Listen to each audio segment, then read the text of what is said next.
నమస్కారం. RTI 9 news కి స్వాగతం. కొల్చారం మండలం పొత్తంచెట్టిపల్లి గ్రామంలోని ధాన్యం కొనుగోలు కేంద్రాన్ని కలెక్టర్ ఆదివారం పరిశీలించారు. ధాన్యం కొనుగోలు సమర్థ నిర్వహణకు తగు సూచనలు చేశారు.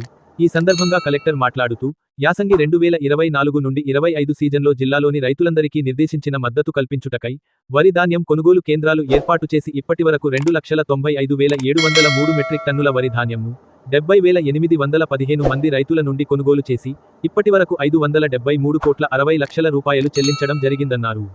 వానాకాలం 2024 వరి ధాన్యం కొనుగోళ్లలో సుమారుగా 12,872 మంది రైతుల నుండి 53,659 మెట్రిక్ టన్నుల సన్న ధాన్యం కొనుగోలు చేసి క్వింటాలుకు 500 బోనస్ చొప్పున మొత్తం 26.83 కోట్ల రూపాయలు రైతుల ఖాతాలో జమ చేయడం జరిగిందని వివరించారు. ధాన్యం కొనుగోలు చివరి దశలో ఉందని, వారం రోజుల్లో ఈ ప్రక్రియ పూర్తికావస్తుందని రైతులు ఎవరూ ఆధైర్యపడవద్దు హామీ ఇచ్చారు. ఈ కార్యక్రమంలో కలెక్టర్ వెంట కొనుగోలు కేంద్ర నిర్వాహకులు తదితరులు పాల్గొన్నారు.